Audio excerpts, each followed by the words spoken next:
1 billion every year, are you not going to end up with just $4 billion? What would then have happened to the $6 billion remaining? So we are asking legitimate questions. Now the big push program, what is it? What is in it? Why are you starting with just $800 million? Which is quite a paltry sum if we take the bulk figure of $10 billion. And mind you, this is not the first time President Mahama has talked about a $10 billion project before. Remember, in his previous government, he talked about Hope City, and he said he was going to do that for $10 billion. We never saw the Hope City. No, the Hope City again. I mean, your side keeps raising the issue about the Hope City. The Hope City was a private endeavor led by Roland Agambire. They just sought government support in a way, but the big push is a.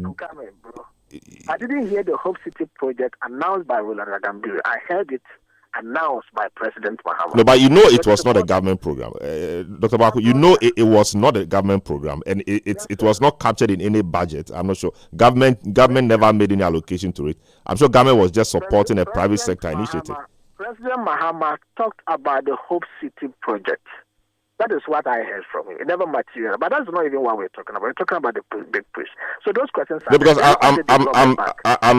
I'm curious about it because your side keeps raising the issue about the Hope City just because it was also $10 billion. Comparing that to the big push, which is a government policy now to augment infrastructure in the country. They talk about 24-hour economy. Is that not it? Today they are telling us it can be private sector led. No problem with that. But whether it works or it doesn't work, it is President Mahama who announced it to us. We need to raise questions about it. Then they talked about the Women's Development Bank. And then in the budget, government allocates something around 15 million cedis for the Women's Development Bank. And we are asking, if you want to set up a commercial bank, the minimum capital required is 400 million cedis. Why are you mentioning 50 million? And they say that, I've heard Samima Muslim say that, it is not commercial bank. It is going to be a development bank. And I say, okay, there is another minimum capital requirement for development bank. And all development banks come under Development Finance Institutions Act 2020, Act 1032. And there are 3 classes of development banks and 4, which is a consolidation of all the 3. Class A, that is class 1, is a wholesale development finance institution, and that requires a minimum capital of 800 million.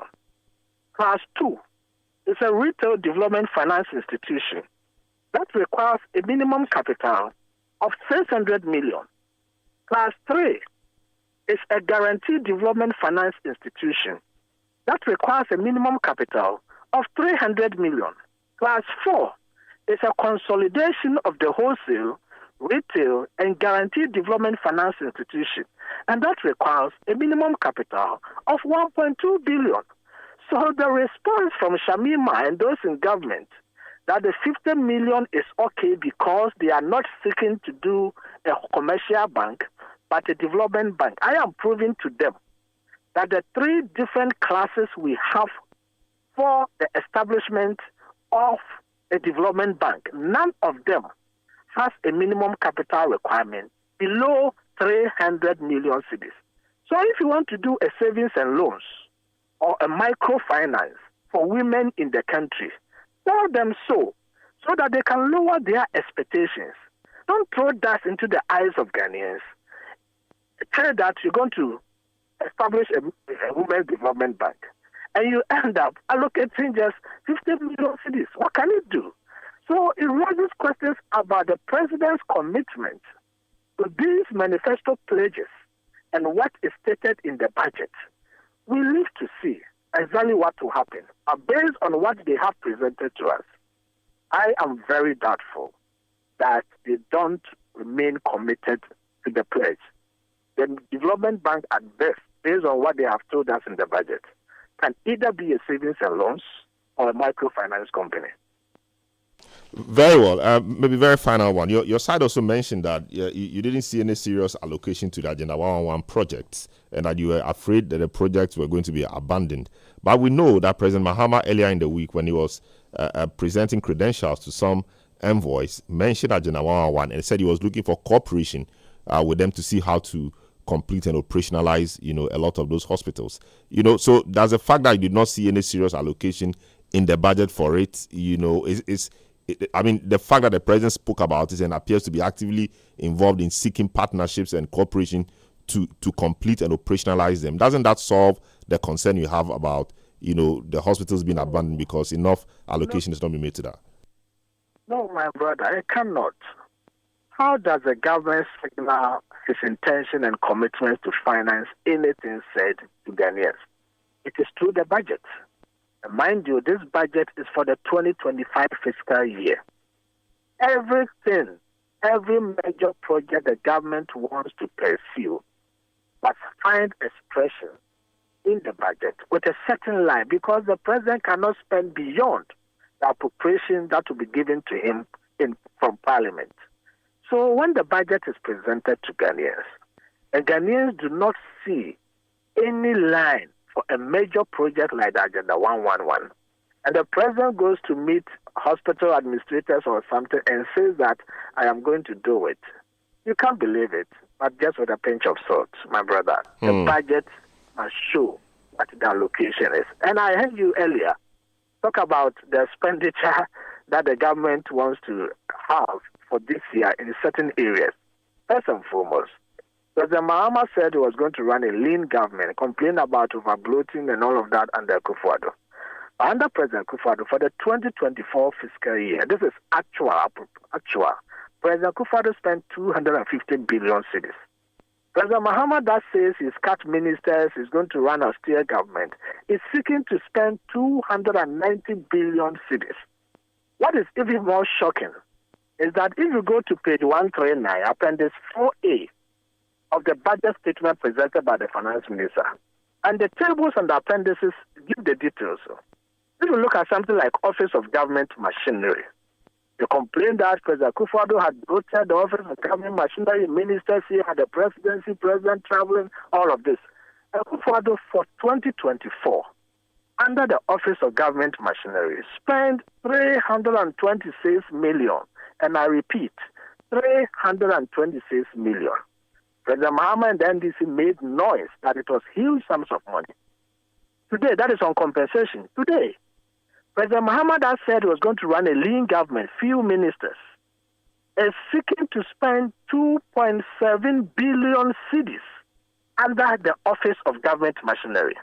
And what is shocking is that out of this budget, President Mahama has allocated to his research department, which may have a head and maybe 2 or 3 staff or 5 maximum at the office, is allocating goods and services of 50 million cedis to buy A4 sheets, to buy pens, to buy printers, and all of that.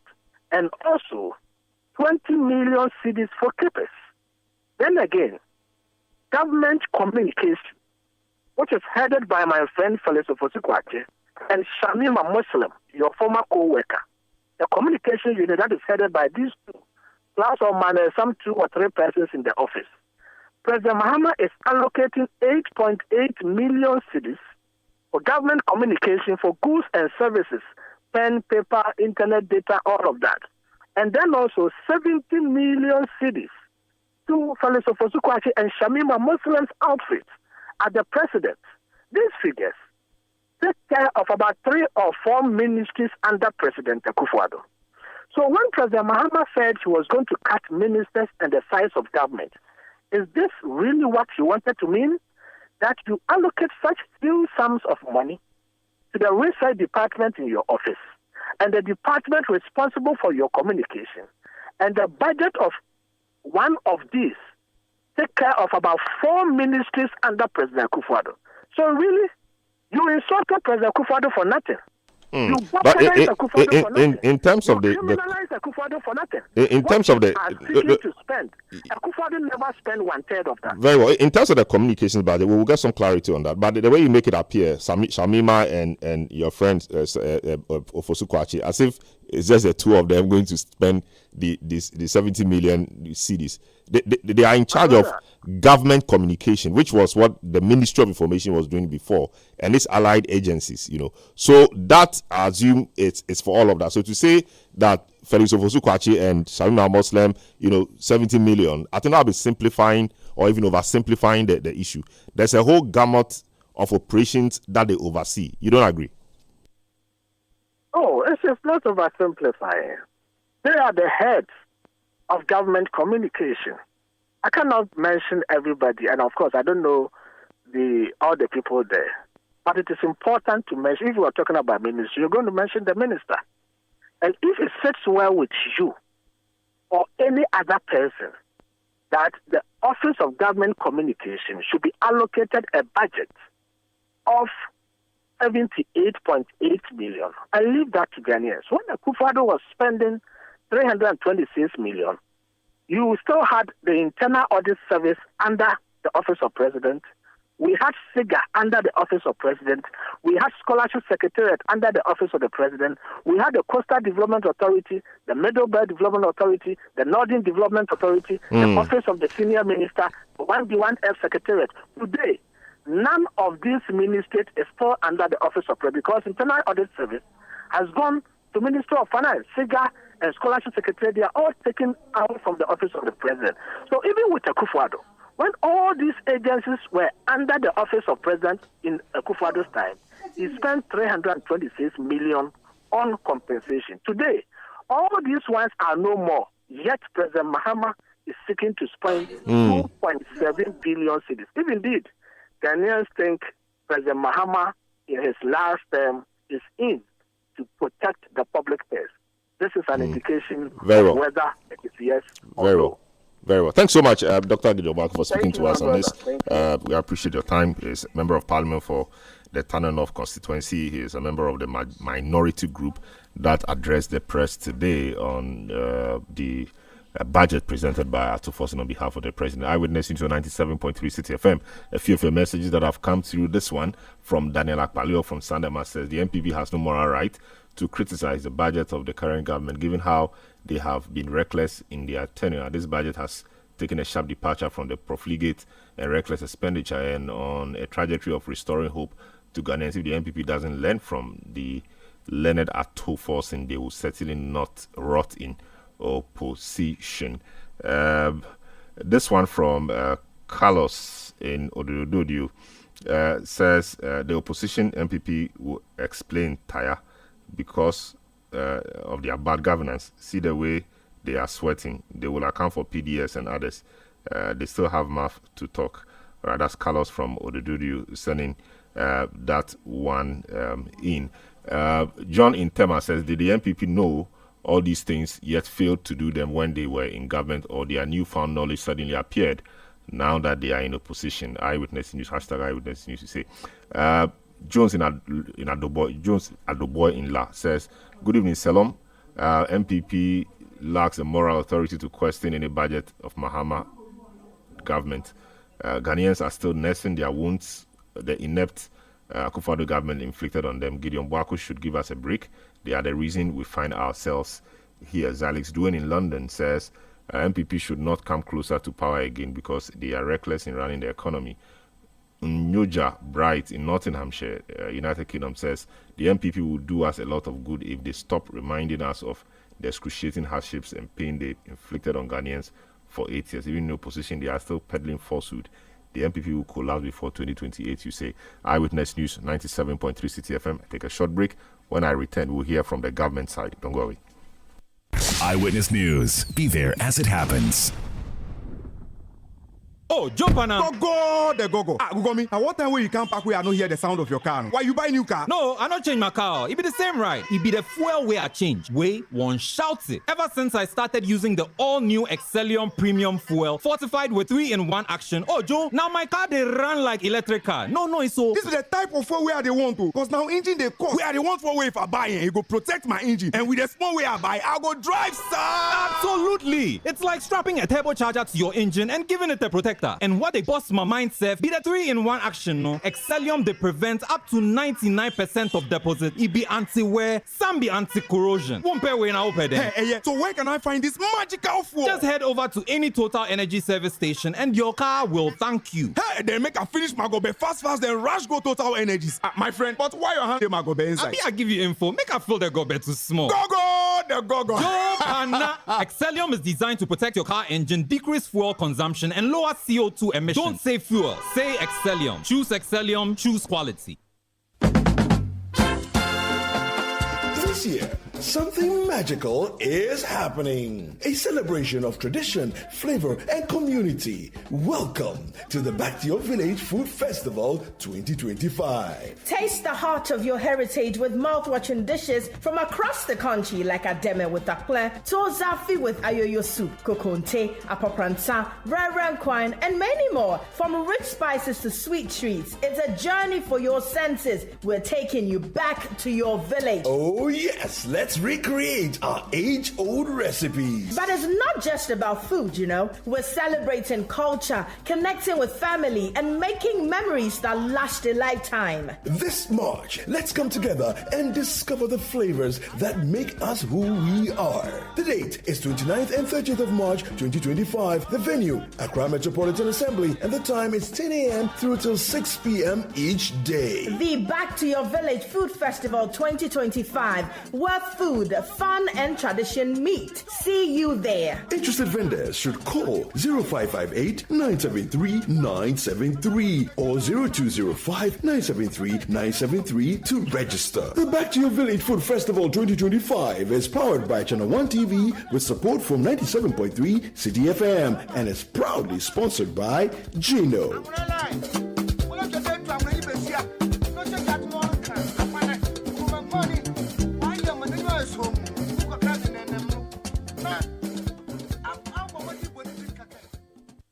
Eyewitness News. Be there as it happens. You're welcome back. Now, the Finance Minister, Dr. Kasiola Tufosun, has laid before Parliament the Electronic Transfer Levy Repeal Bill 2025, the Emissions Levy Repeal Bill 2025, and the Income Tax Amendment Bill 2025. The financial bills seek to abolish the e-levy, the emissions levy, and to remove the 10% withholding tax on bet winnings as disclosed by the Finance Minister during the presentation of the 2025 budget. Here is the Finance Minister, Dr. Kasiola Tufosun, speaking on the floor of Parliament. Mr. Speaker, the amendment before us is seeking to remove the withholding tax on bet winnings. Bet winnings. The Speaker, as part of the NDC manifesto, we promised to remove withholding tax, being 10% withholding tax that was imposed by the previous administration, and that collection began in August 2023.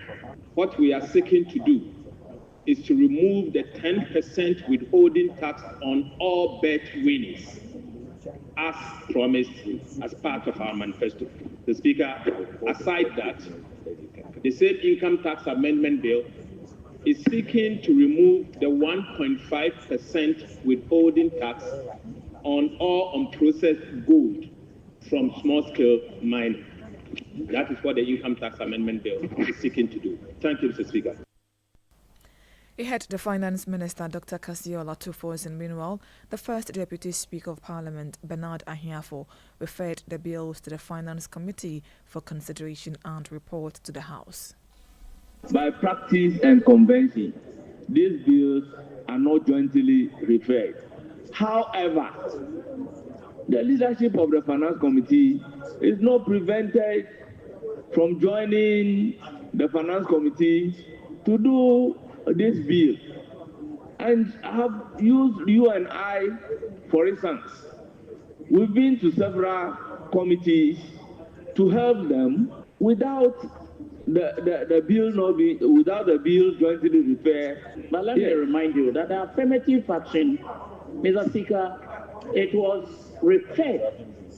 It was so formally referred that constitutional legal, my style is not to join committee meetings when formally I'm not invited. So, Mr. Speaker, if you agree with me that what we are doing is to assist and make sure that the right things are done. So I'm only asking that if we meet Honourable members, let us not belabor at this point. The bill is referred to the Finance Committee for consideration and report. Bernard Ahiafo is the first Deputy Speaker of Parliament. Eyewitness News on 97.3 Citi FM. Let's speak to government now on some of the concerns raised by the minority group in Parliament earlier in the day. Felix Ofosu-Kwakye is the Minister for State in charge of government communications. His portfolio has also come under some attack from the press conference. Hello, good evening, sir. Welcome to Eyewitness News. The complaint is that the previous government spent less than 332 million Ghana cedis on Office of Government Machinery. That we described as bloated and elephant size, etc. But the lean government rather has an allocation of 2.7 billion. How do we explain that for starters? That is a mischievous peddling of falsehood by people who should know better. They are just deliberately wasting everybody's time, intentionally pretending that there's anything wrong with what they are seeing in the budget. Fellow, you and I know that several ministries have been collapsed. And for that reason, agencies under those ministries have been relocated to the Office of Government Machinery. You know that, don't you? Yes. So ministries like what, and what are the other some of the agencies? Know that, for instance, the Ministry of Information no longer exists. So I have been appointed as Minister of State for Government Communications, and therefore all the agencies under the S1 ministry have come under me. If that happens, and the staff of that ministry are now classified as people who work at the Office of the President, civil servants, is it not only natural that if their salaries are passing through the Office of the President, the wage bill for the Office of the President will go up? Does it mean then that we have paid more money this year than we did last year? No.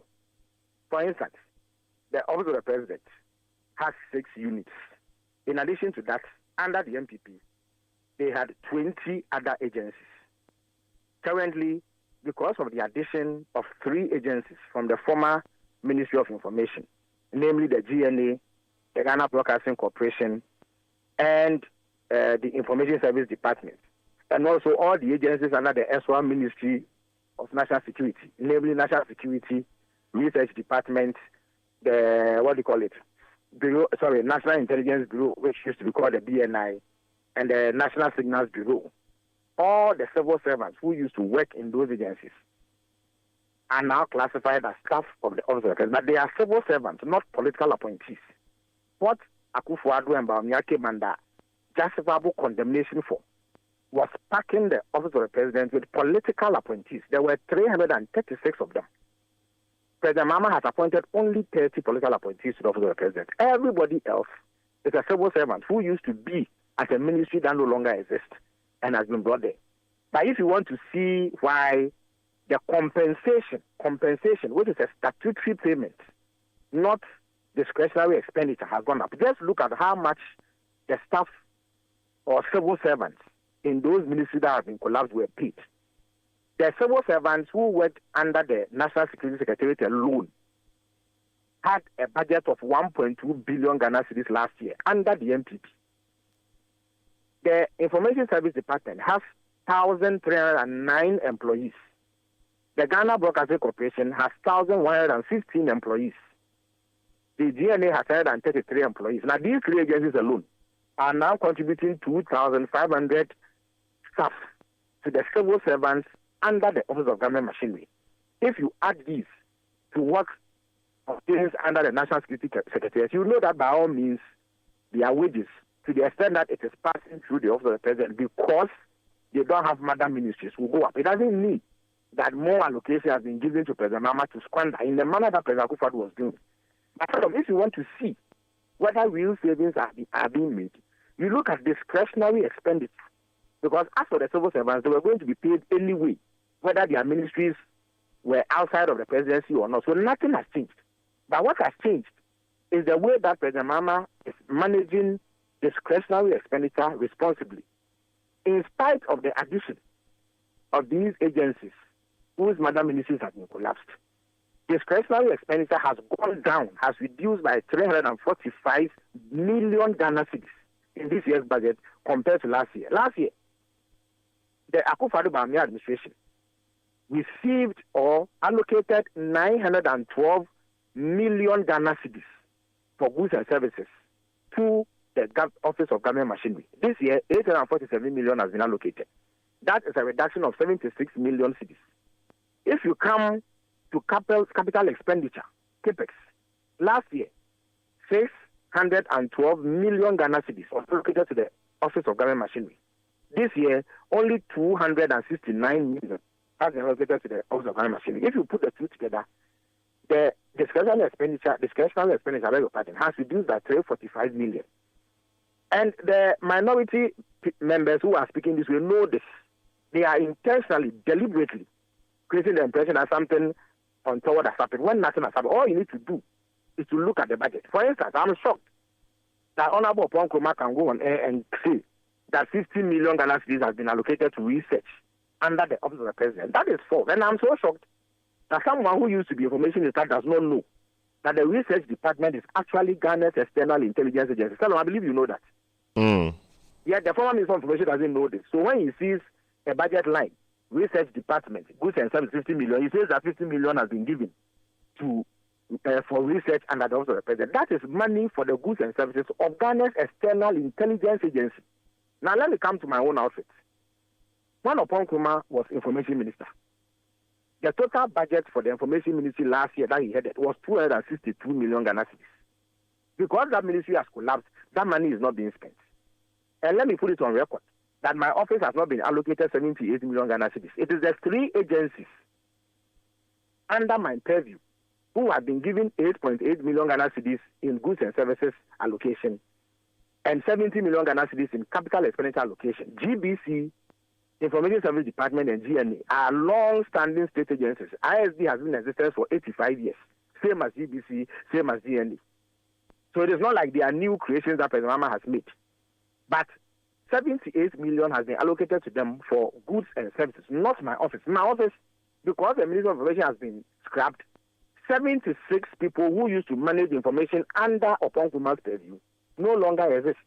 So it is just 5 people, including myself and my deputy, who now manage government organizing information. We don't need capital expenditure or goods and services. You know, that's because I operate from just one office. I don't need any capital expenditure again on that office.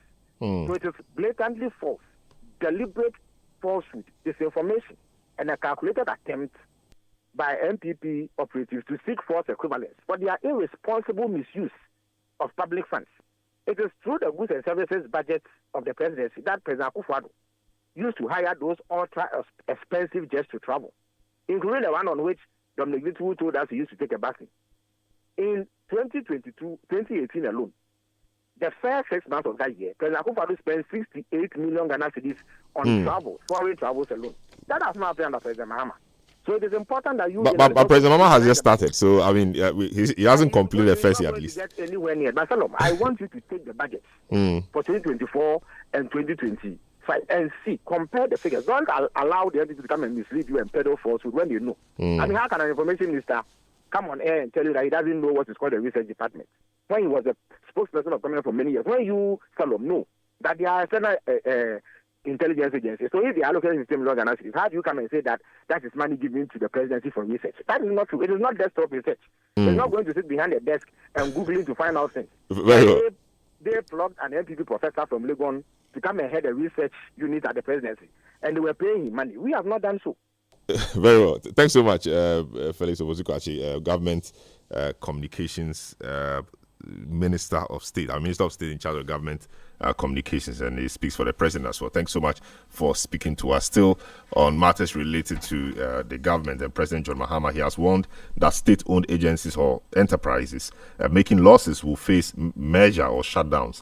President Mahama expressed his concern over the continued financial drain caused by unprofitable state-run businesses, noting that the development burdens the nation's economy. Speaking at a meeting with CEOs, the President called for enterprises to run more efficiently.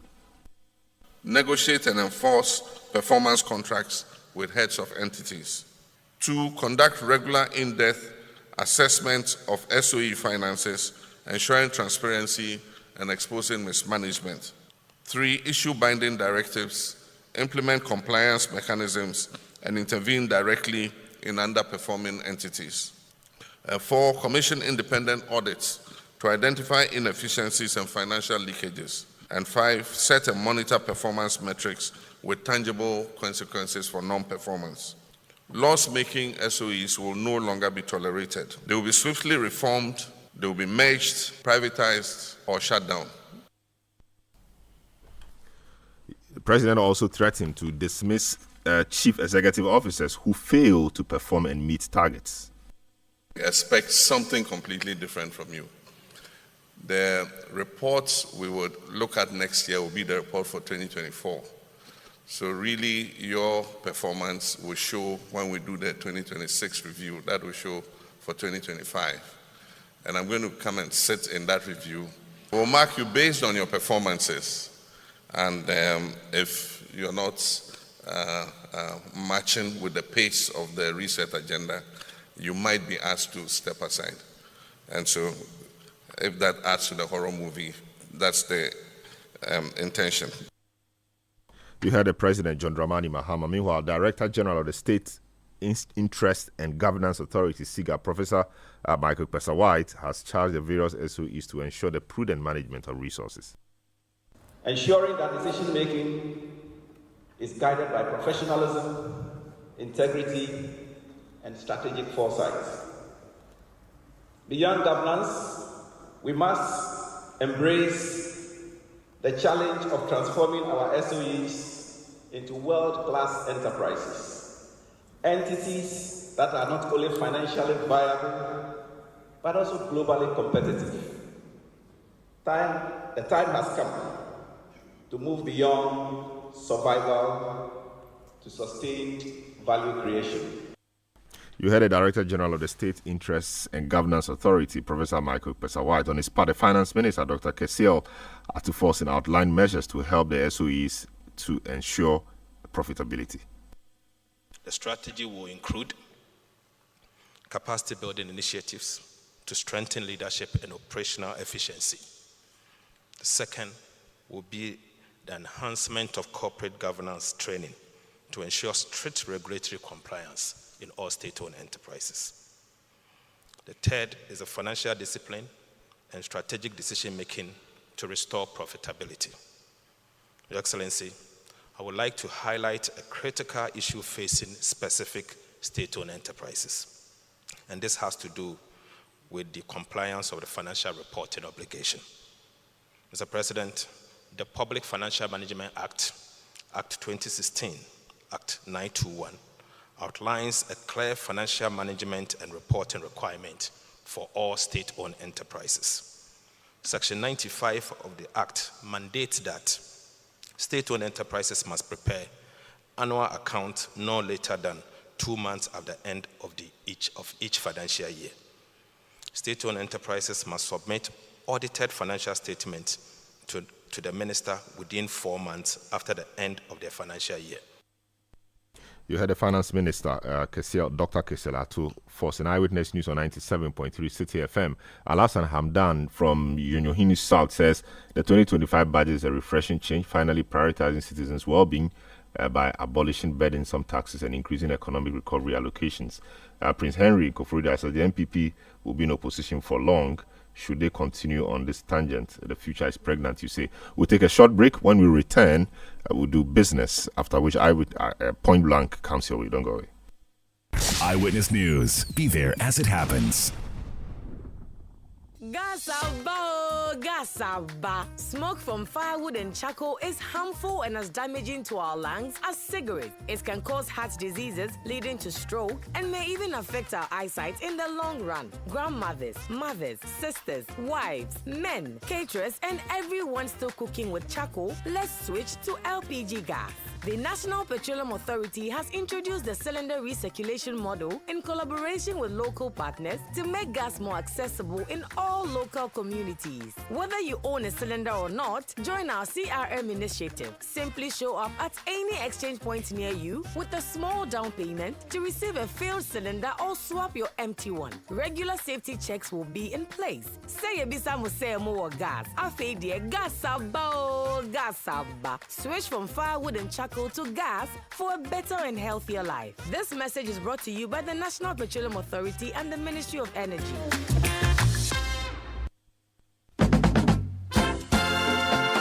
This year, something magical is happening. A celebration of tradition, flavor, and community. Welcome to the Back to Your Village Food Festival 2025. Taste the heart of your heritage with mouth-watering dishes from across the country like Ademe with akple, Tozafi with ayoyo soup, kokonte, apopransa, kwine, and many more. From rich spices to sweet treats, it's a journey for your senses. We're taking you back to your village. Oh yes, let's recreate our age-old recipes. But it's not just about food, you know. We're celebrating culture, connecting with family, and making memories that last a lifetime. This March, let's come together and discover the flavors that make us who we are. The date is 29th and 30th of March 2025. The venue, Accra Metropolitan Assembly, and the time is 10 a.m. through till 6 p.m. each day. The Back to Your Village Food Festival 2025, where food,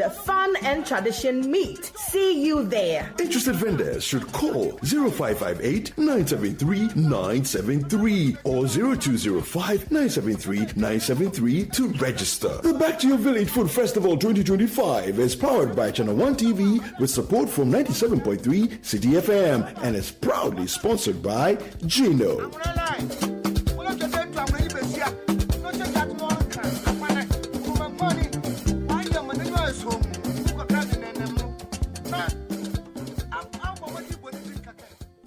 Get the details. Every significant financial transaction, every market movement, and all the policies that affect your business. Citi Business News. Be informed. Time now for Citi Business News on Eyewitness News. I am Hawa Idrisu Mustafa. Details now. The Association of Ghana Industries, AGI, is calling on the government to ensure that the Gold Board initiative operates with full transparency and adheres to strong corporate governance principles. While the AGI acknowledges that it is an innovative policy introduced in the 2025 budget to help stabilize the macroeconomic environment, it emphasizes that the initiative must also address inefficiencies that hinder business growth. Speaking at a post-budget forum organized by auditing firm KPMG and the UNDP, AGI President Dr. Humphrey Ayim-Dake stated that the initiative must be implemented with clear regulatory oversight and accountability mechanisms. So there comes in the subject matter of the Gold Board. What are the hows of the Gold Board? Considering that becomes one of the major interventions for the macro amidst many others. So our question, we seek to get clarity as the Gold Board is being formulated and being designed, is that how do we make sure that the Gold Board wouldn't have the similarities and characteristics of all the SOEs that was captured recently in the minister's delivery, considering that we will propose that in the formulation of this Gold Board, you should have a private sector wing of it or part of the governing structure of the Gold Board should get a good corporate governance reflection so that it will give us some significant confidence that that which happened in the number of SOEs will not be the case. That was the president of the Association of Ghana Industries, Dr. Humphrey Ayim-Dake. For his part, the country managing partner at KPMG Ghana, Andrew Akoto, expressed optimism that the 2025 budget will achieve equity, particularly through the much anticipated 24-hour economy policy.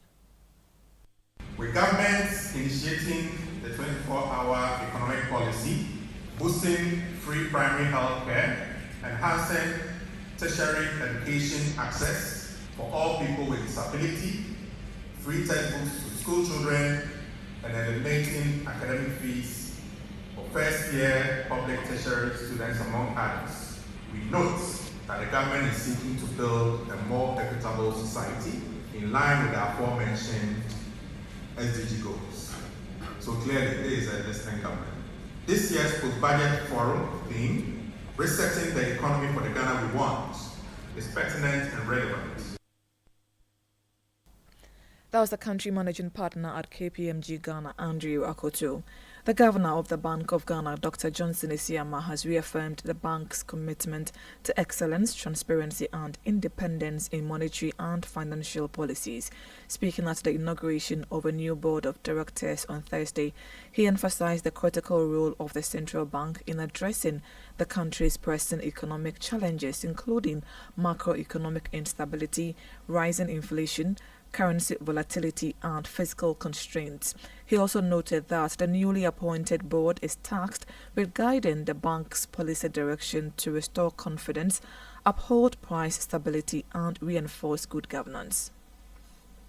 This moment, Your Excellency, marks the beginning of a new chapter for our institution as we embark on a renewed commitment to financial stability, sound monetary policy, and economic resilience. Your Excellency, your presence here this morning underscores the importance that the government places on the work of this central bank. The role of the Bank of Ghana has never been more critical. We stand at a time of significant economic challenges, which are macroeconomic instability, rising inflationary pressures, currency volatility, and fiscal constraints, all of which demand urgent and strategic action. This board, Your Excellency, composed of esteemed professionals with vast expertise, is tasked with guiding the bank's policy direction and ensuring that we navigate these challenges with boldness, integrity, and accountability. Our mission is clear. We must restore confidence in the Bank of Ghana. We must uphold price stability, and we must strengthen our financial position and reinforce good governance. He heard the governor of the Bank of Ghana, Dr. Johnson Isiama. The Africa Center for Energy Policy, ACEP, has cautioned government against borrowing strategies that could push the country towards unsustainable debt levels.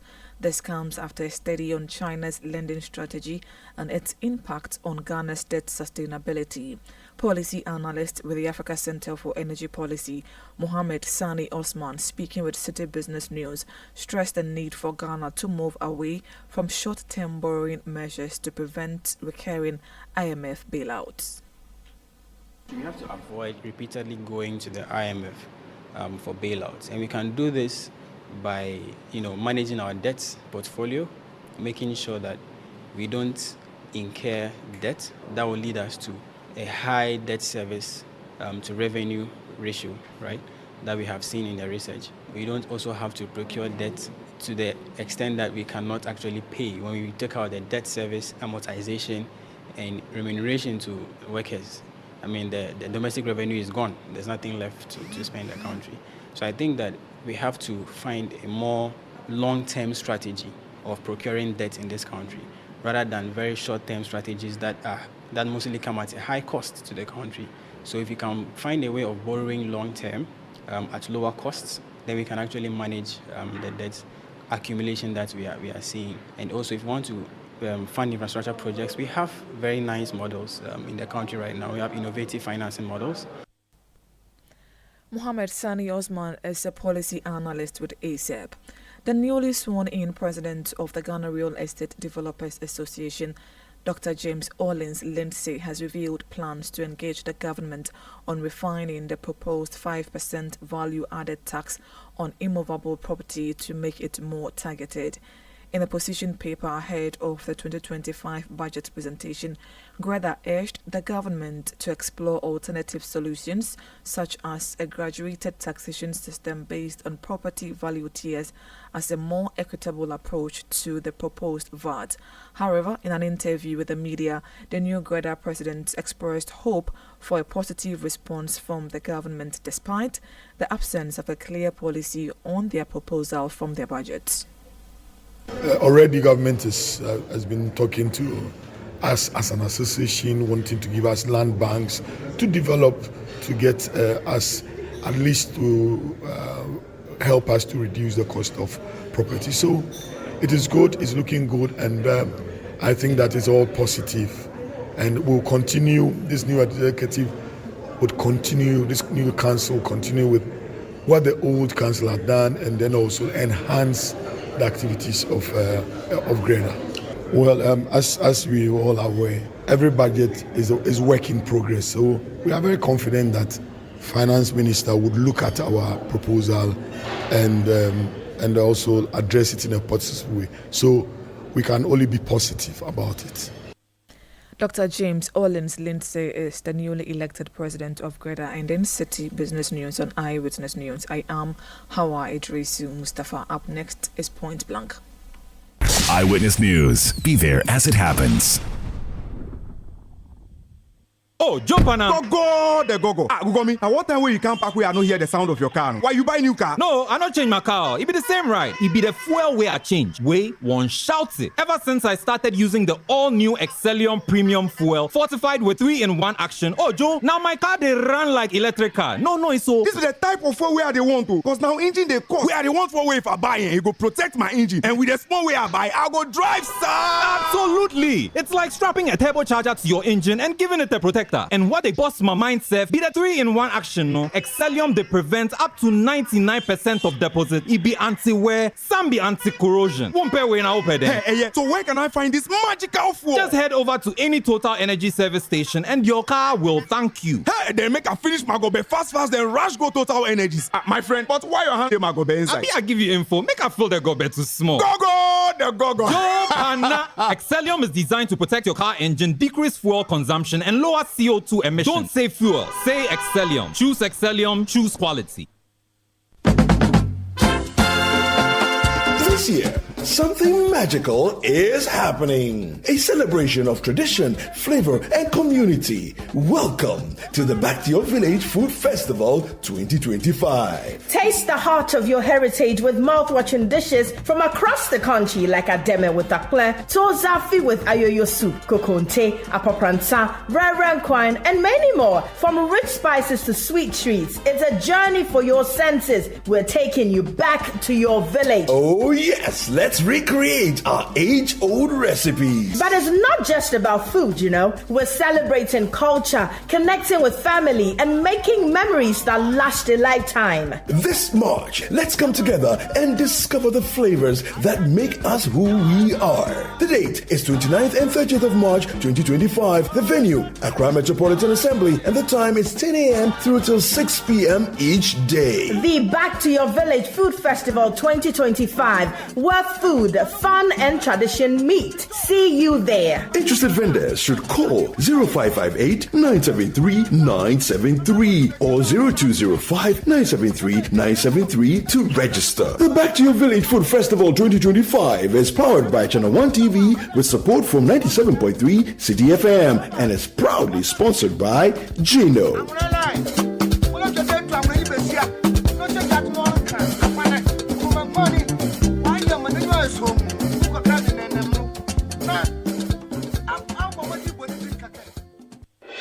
Channel 1 TV is live on DSTV, GoTV, and HD+.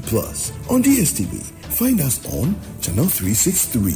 On GoTV, we're on Channel 117. And on HD+, get us on Channel 108. On a digital TV, run a new search. But take note that without an antenna, you cannot access Channel 1 TV. Channel 1 TV can be accessed on any free-to-air digital box, like the DSTV and HD+ boxes. Channel 1 TV, telling your story, empowering change. This March, we invite you to splash in the pool of cultural expression and soak yourself in a celebration of indigenous authenticity in our Heritage Month. Join us for the Heritage Month launch on Friday, February 28th as we kick off a month of unforgettable experiences.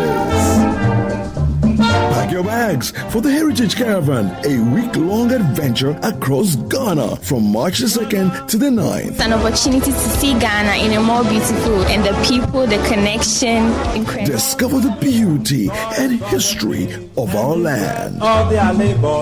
Savor the flavors at the Back to Your Village Food Festival, a culinary extravaganza on March the 29th and 30th. The millet tozafi, the corn tozafi, we have the tubani, we have the wache, we have the dawadawa jollof rice. We also serve the local northern beverages, that's pito and zonko. Taste the essence of Ghana. The first one I was here, the second one I was here, the third one I was here, this one and the fourth one. And it's not just a bazaar, it's a festival now. And I'm so excited because this is what we should be doing. Tune in to the Heritage On Air series on 97.3 Citi FM and Channel 1 TV each week. Owusu is a general account name. It's Dev's character. Owusu. So that is why the appellation is Owusu Eduam. You see, when an Ashanti says Eduam, it means something that belongs to him.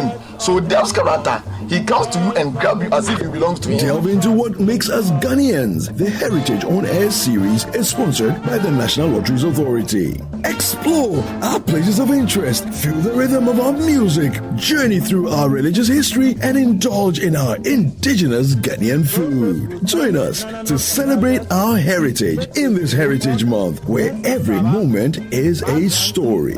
Only on Channel 1 TV and 97.3 Citi FM. Toils of the brave and the sweat of their labors, toils of the brave which have brought results. Eyewitness News. Be there as it happens.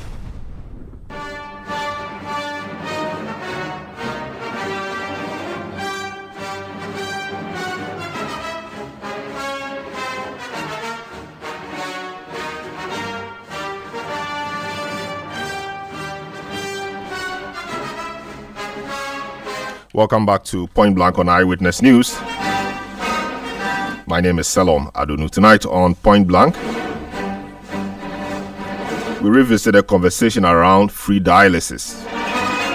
The Minister for Health, Kwame Minta-Akando, has criticized the previous administration for allocating only 4 million cedis to Ghana's free dialysis program, describing the amount as woefully inadequate to cater to patients across the country.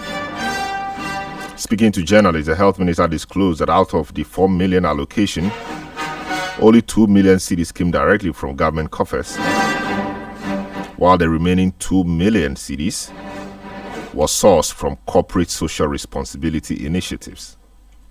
I was a ranking member on the health committee, so there was no or sustainable sources of funding for the dialysis. It never happened. I was a ranking member on the committee, and at the time we even suggested to make provision for dialysis, and they allocated 2 million Ghana cedis, and they had to go and take about additional 2 million from corporate social responsibility. I can tell you 4 million Ghana cedis cannot take care of dialysis in the whole country. So they need to be a sustainable and a reliable sources of funding. Look, if we decide to put all manner of disease on the National Health Insurance Scheme, it will collapse.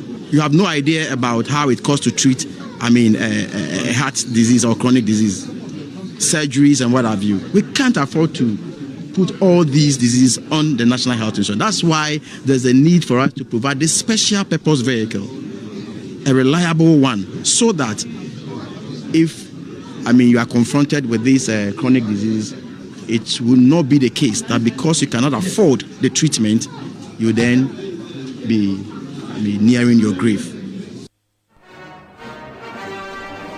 Minister for Health, Kwame Minta-Akando, they're speaking on the matter. Eyewitness News are in Point Blank. Let me speak to Dr. Anthony Nsiasari, the former presidential advisor on health. He spearheaded a number of projects, the Agenda 111 and also the free dialysis program. Hello, good evening, Doc. Welcome to Point Blank on Eyewitness News. Yeah, good evening. How are you? Yeah, we are very good. The free dialysis program was one of those programs that gained a lot of traction in the last few months of your administration.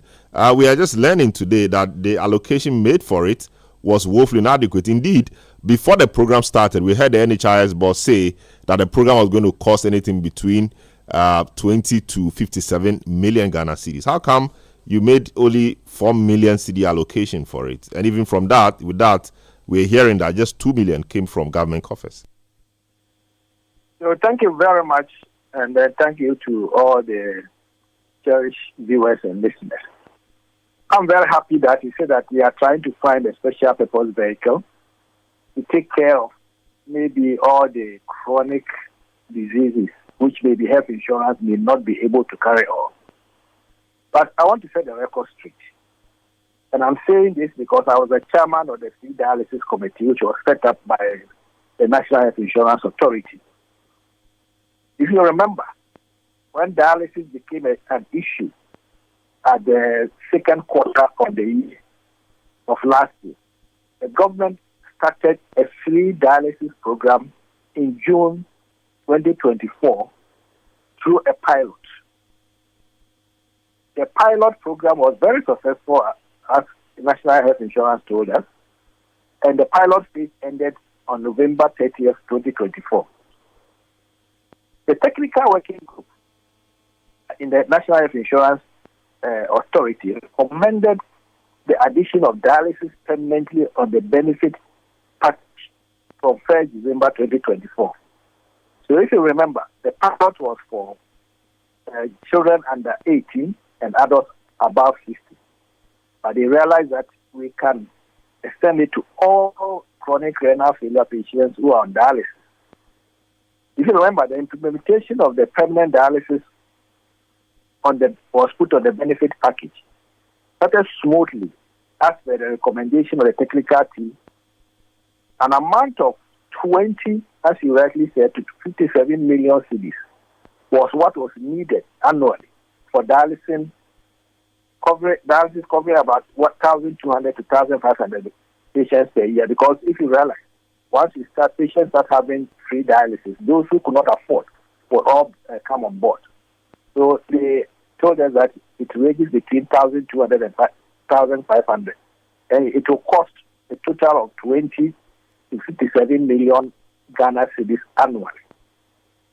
The finance minister, after initial investment of 2 million, which I've heard the minister talking about it, allocated by Parliament to the NHI. The NHI then added 2.4 million from their corporate social responsibility budget through an administrative arrangement. So the total amount was 4.4 million, which was supposed to be for the pilot project to be utilized. But I can quickly add that not all the money was used. That's the reason why we're able to continue the free dialysis from 1st December at least to 31st December 2024. Then it was a priority to the then government. An amount of 57 million cedis, not 20 million cedis. Out of, if you remember, there was a budgetary appropriation bill which was passed in January 2025 by the former minister for the first 3 months of 2025. Former Minister, Honorable Amin Anda, in January 2025, which I'm very sure Honorable Minister of Health, Honorable Kwabra Minta Kando, was also there at that time. He was in Parliament, and he was a member of Parliament at that time, and still a member of Parliament. The vote on account budget for the NHIA was 1.9 billion, as I said. And it included free dialysis for all Ghanaians. We were trying to cater for about the 1,500 patients. So there's a dedicated funding for it. Not the 4 million that we talk about. The 4 million, again, 4.4 million, was for the free dialysis pilot, which was for children below 18 and adults above 50. This means that the cost of free dialysis treatment was captured in the first quarter budget to show commitment and safe annual implementation for the whole year 2025. And you are also aware, and I think you all saw it in the dailies and also in all the media outlets, that 20 facilities were published by the National Health Insurance Authority for this free dialysis from 1st December in December 2024, after assessment for patients have been done throughout some facilities.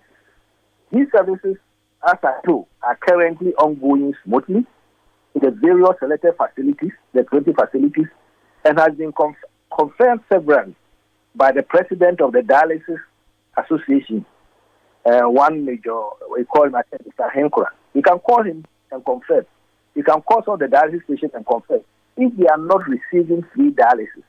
And I think you can also call some of the institutions if they are not being reimbursed through the National Health Insurance, because it's part of the benefit package for this year.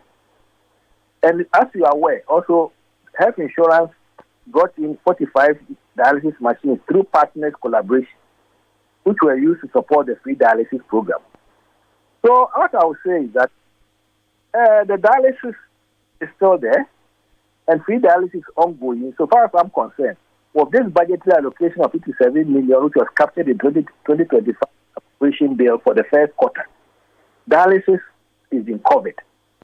And I want to remind everybody, including my good friend and nephew, the Honorable Minister, that addition to the benefits package is a technical decision.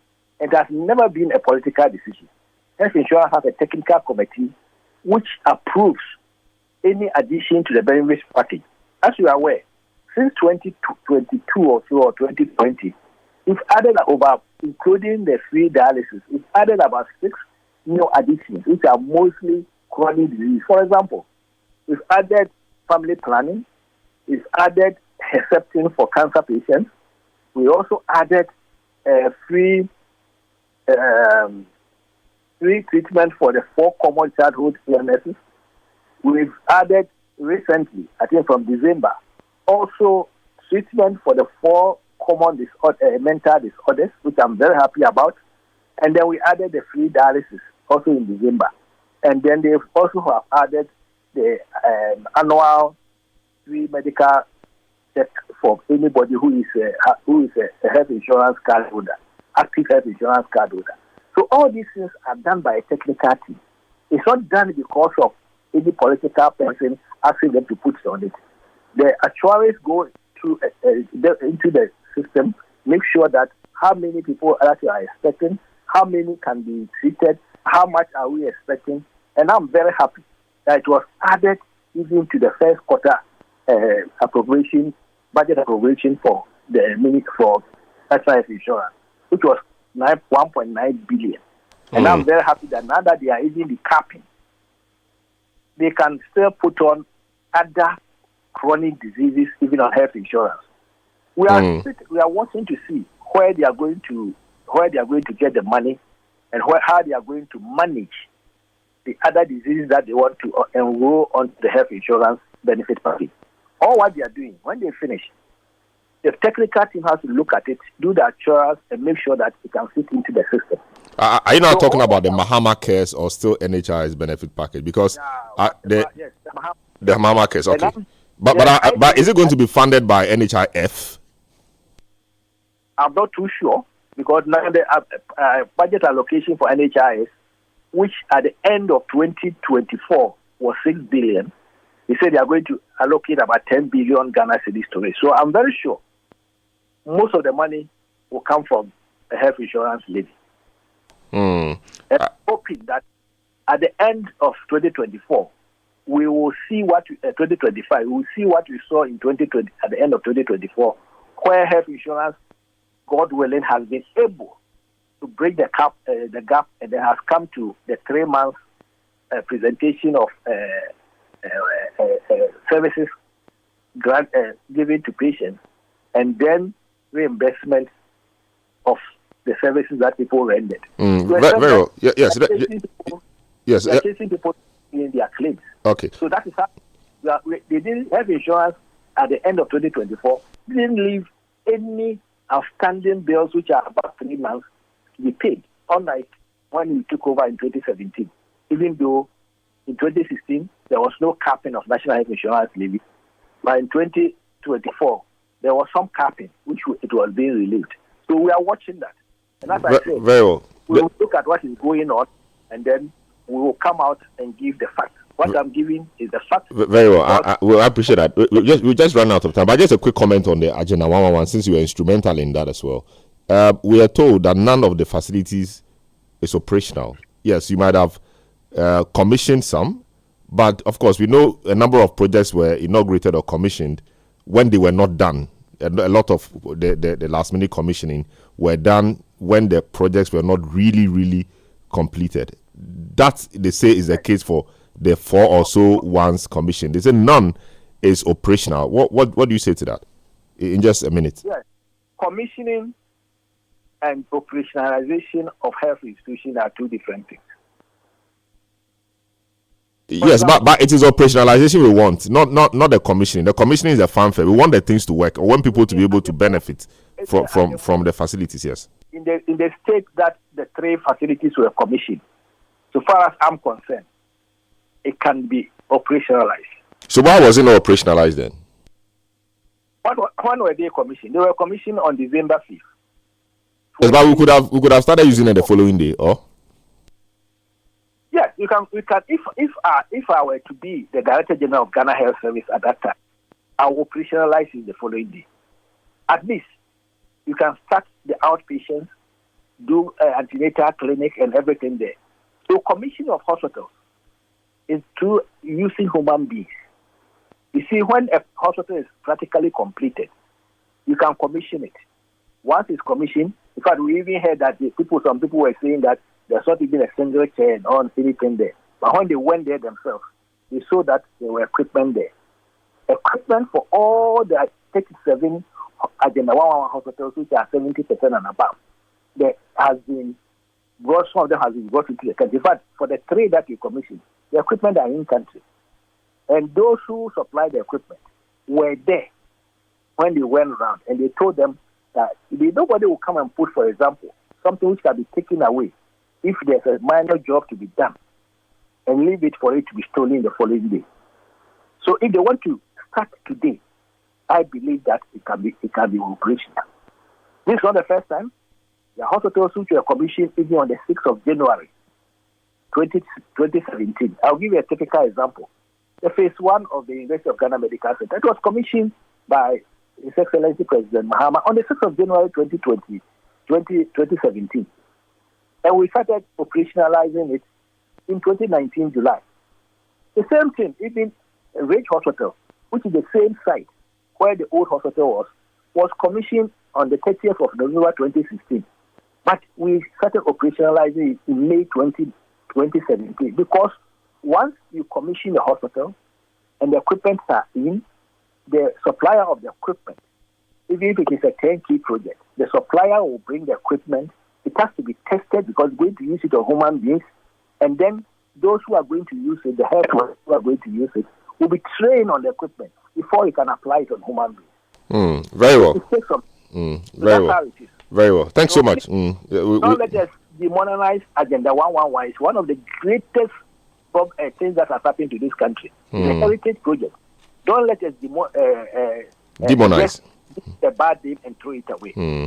I'm very sorry to say that I didn't see it clearly in the budget. Since 2021, we see a clear line of Agenda 111 in all the subsequent budgets. And one day I can come and show you how much budget we are. But I mean, yes, we've run out of time. You are opening more controversial matters. You said you're going to complete it in 1 year. Here we are, 4 years, we are not completed. So you don't expect a new government that has also its priorities, it campaign on, to immediately finish all of them. That would not be fair to them, would it? Didn't you hear that they campaigned that they will complete all Agenda 111 projects? But they didn't give a time. They didn't give timelines to it. So they have a 4-year mandate. So once they say they will do it, we can only hope that they will do it.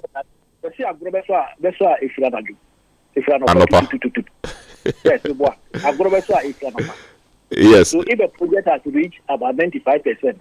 No, but some are we have done our own reports. Some are at foundational stages. Some have been overtaken by weeds and a whole lot. 101 hospitals which are funded by Ghana government through direct budgetary allocation. I'm now showing the source, and also by oil revenue. 101 of them, 2 psychiatric hospitals, 99 district hospitals. We started some very late, which are about foundation stage. But as I can tell you, more than 30% of it, about 37 of the facilities are above 70%. I see. All right, we'll talk more on this. Thank you so much, Dr. Anthony Nsiah-Asare, former. Yes. We'll find time and talk. You bring the data and everything. Then we'll interrogate the data. Show you pictures. Very well. Clip, and then you see, feel it. It's not that somebody just saying it. Very well. Thanks so much. Very much. Yes. Good evening. Good evening to you. Thanks so much for speaking to us. Former presidential advisor on health, Dr. Anthony Nsiah-Asare, speaking to us on that. Earlier you heard the Minister for Health, Kwabena Minta Akando. I referred to him earlier as Kwame. He's actually Kwabena Minta Akando. This is how we conclude today's edition of the program. Show produced by Nana Kobna Wilson, Sami Yafe, Beverly London, Juliana Odami-Asari, and Manuel Yama.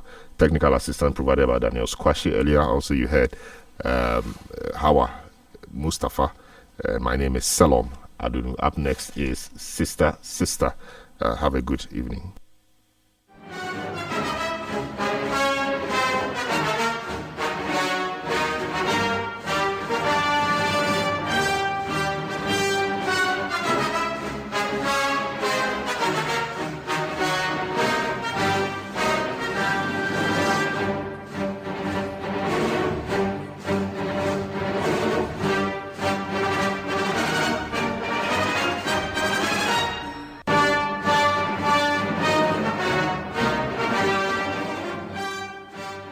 Citi News.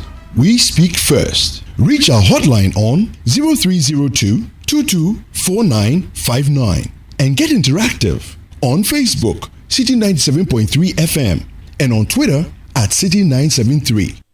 94, 95, 96, 97.3 Citi FM. It doesn't get any better than that. This year, something magical is